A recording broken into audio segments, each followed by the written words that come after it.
I parked in the spot designated for women visiting the witches, beneath the sign with the image of the grackle. I started off on the path and turned right at the pile of 6 stones as the instructions online directed, taking off my flip-flops when they got stuck in the mud. Great trees had fallen in last night's storm. The witches live in a maintenance shed in a large city park, and I arrived barefoot with red mud wrapped around my feet like a spa treatment. A park worker in a green uniform was loading piles of fodder onto a truck. "Are you a witch?" I asked. "I take care of the animals in the petting zoo," the park worker said. "I can see that you need help." A witch came out then, squinting in the sunlight and carrying 2 sacks of grain. She looked me up and down. "Take this to the chickens. We're running out of space in there," she said to the park worker. "Hose your feet off," she said to me, "and then come on in." I used to like my problems, and now I dislike them. I know the location of every speck of dirt in my house, and I feel it throbbing like a dying firefly.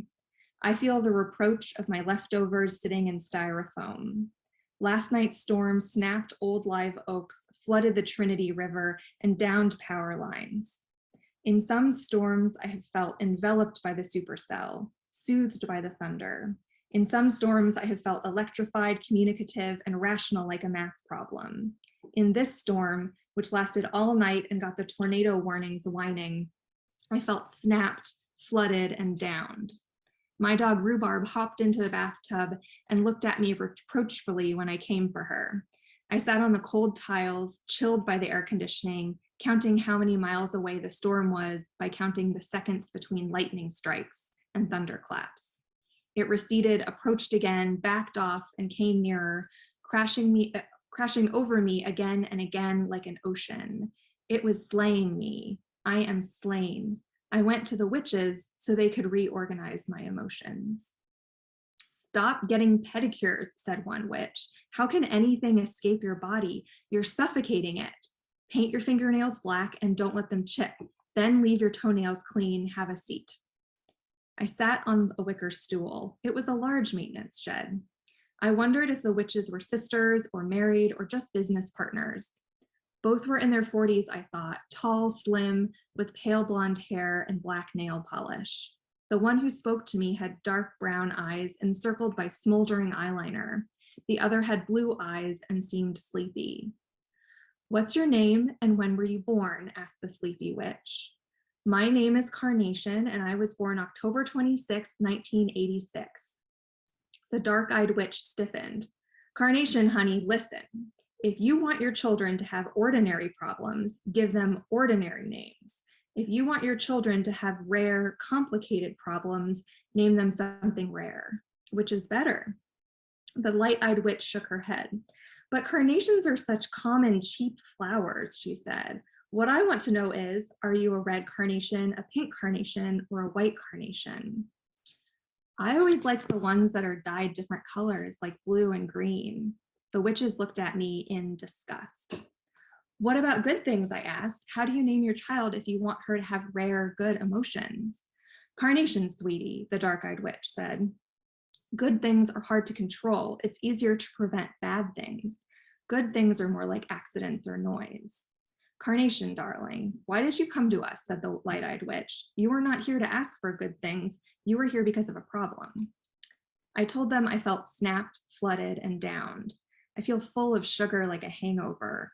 The whole world says, "Oh, carnation." And I say, "What? What?" There are a million precious animals that live inside my body, and all of them are drowning in a terrible flood. There was a sword hanging on the wall of the shed. It looked so heavy, I felt like I was lifting it with my eyes. "Don't worry about that, Carnation, sweetie," said the light-eyed witch. "That's not for you." "Who's it for?" "You know where we are," said the light-eyed witch. "We're in a state of Southern Baptists who remember the Alamo. Sometimes our neighbors who aren't mockingbirds and foxes get a little upset about witches in their public parks." The witch continued. "Some people need money. Their health is bad.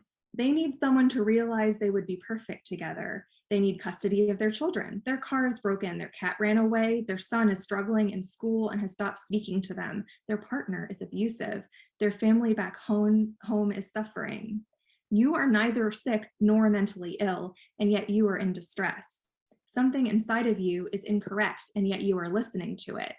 I don't know if this is rare, but it is not a problem that people come to see witches for very often. People usually become they want something or want something to stop. What do you even want? My name to me is the soft, vulnerable selfhood that sits alongside my kidneys.